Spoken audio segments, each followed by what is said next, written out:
तमाम बंधुओं को मेरा नमस्कार। जितने भी सर और मैम हैं जो जम्मू कश्मीर से बीएड किए हैं, तमाम बिहार के उन सारे कैंडिडेट्स को, उन सारे एम्प्लॉई जिनका सीट रिजर्व है, जो योगदान किए हुए हैं, जो याचिकाकर्ता बने थे, पिटिशनर बने थे, उन सभी को मेरा दिल से, तहे दिल से नमस्कार करता हूँ, अभिनंदन करता हूँ। मैं उनका शुक्रिया अदा करता हूँ कि जिन्होंने मुझ पर विश्वास किया और मेरे साथ दिया और मेरा सहयोग किया इस केस को लड़ने के लिए। और आज मैं जीत कर ये खुशी आपके झोली में मैंने डाल दिया।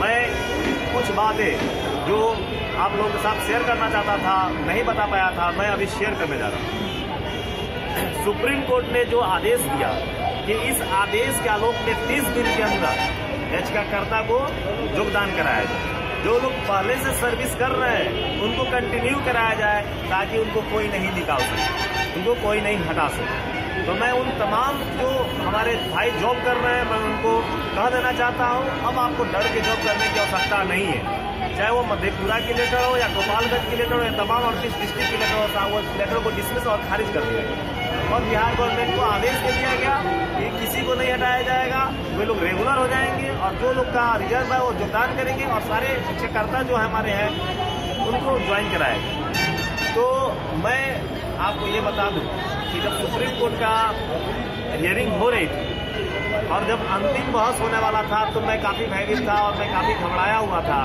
2 दिन पहले से कि मैं सीनियर अधिवक्ता विकास सिंह को कैसे खड़ा करूं, क्योंकि एक भारत की टॉप 10 अधिवक्ता है। टॉप 10 अधिवक्ता में उनकी नाम आती है, उनकी गिनती होती है। वो एक नामचीन अधिवक्ता है जिनकी फेस वैल्यू कोर्ट रूम में हमारे जितने भी तमाम साथी जो हैं, अन्य संगठन के लिए साथी हैं, चाहे मणिभूषण जी हो, प्रफुल्ल जी हो, बबलू जी हो, आलोक जी हो, नैतिक जी हो, ये सारे लोगों ने देखा कि विकास सिंह की क्या भूमिका थी 2 नवंबर से लेके और 18 जनवरी। तो मैं सबसे ज़्यादा धन्यवाद मैं मणिभूषण जी, प्रफुल्ल जी को करता हूँ कि इन लोगों ने मेरे साथ आया, मेरा साथ दिया और इन्होंने कहा कि सर हर हाल में आपको विकास सिंह को खड़ा करना है जैसे भी हो, क्योंकि विकास सिंह का इस केस में रहना काफ़ी जरूरी है और हम लोग आपके साथ खड़े हैं। जिसको जो कहना है उसको कहने दीजिए, हम लोग दिल से आपके साथ हैं। जो भी आप जैसे कहेंगे वैसा हम लोग आपका साथ देंगे। तो मैं उनको धन्यवाद देता हूँ।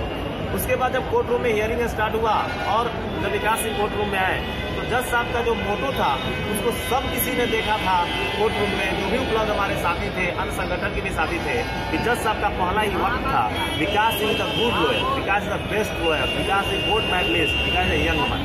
विकास सिंह ने अंग्रेजी में कहा कि सर हमसे तो यंग, जज साहब को बोले कि आप ही हैं, जिस पर कोर्ट रूम में ठहाका मार के सब लोग हंसता हुए। उसके बाद जब हम लोग की हियरिंग स्टार्ट हुई तो जोरदार बहस हुआ। विकास सिंह ने वो तमाम साक्ष्य को रखा, एरियर का मैटर रखा, सीनियरिटी का मैटर रखा, योगदान का मैटर रखा।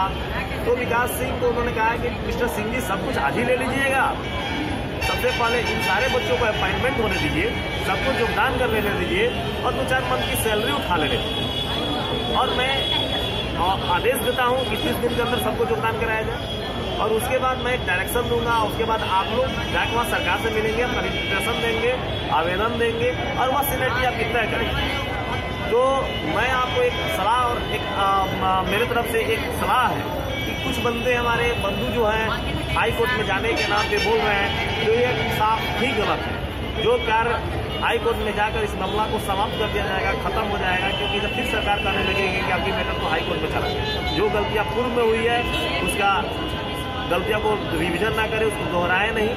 और मैं आप लोगों को एक सलाह देना चाहता हूँ, एक छोटा भाई समझ के मेरी सलाह को मानेंगे, अगर दुश्मन भी अगर समझते हैं तो दुश्मन समझ के मेरी सलाह को मानेंगे कि जब तक ये ऑर्डर शीट नहीं आ जाती है और आप तमाम साथी जब तक योगदान नहीं कर लेते हैं, किसी को कोर्ट में जाने की आवश्यकता नहीं है।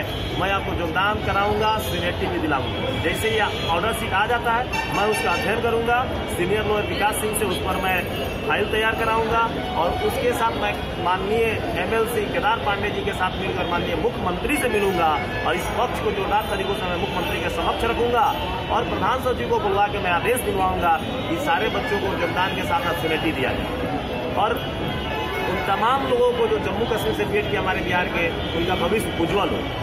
इसके लिए मैं राष्ट्रीय उपाध्यक्ष प्रशांत कुमार जी से भी मिलूंगा, उनके पास भी इस बात को रखूंगा। मैं डायरेक्टर दिव्याल सिंह से मिलूंगा, प्रधान सचिव से मिलूंगा और मिलकर इस लेटर को मैं लिखवाऊंगा। इसको विभागीय स्तर पर इस मामला को मैं खत्म करवाऊंगा ताकि आपको सीनियरिटी मिल जाए आपको आपकी योगदान हो सके, इसके लिए मैं जी जान लगा दूंगा। लेकिन कोई भाई किसी के बहकावे में आके हाई कोर्ट की तरफ जाने की कोशिश नहीं करेंगे, क्योंकि सबसे पहले आप योगदान करके 2-4 मंथ का पेमेंट उठा लेंगे। इसी के साथ मैं आपको एक अच्छा संदेश देता हूँ कि आने वाला कल आपका भविष्य उज्जवल होने जा रहा है और आप लोग शांतिपूर्वक अपना जॉब करेंगे, अपने घर परिवार को खुशहाल और खुशमय जीवन व्यतीत करेंगे।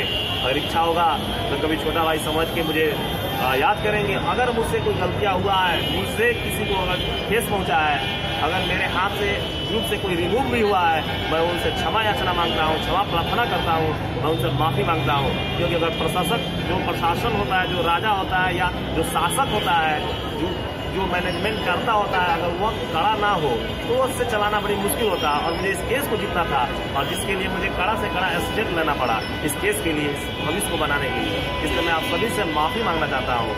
आज मैं आप लोगों को जीत का विषय दिया हूँ। इच्छा करें कभी मिलिएगा तो मुझे मिठाई खिला देंगे। आप सभी को नमस्कार।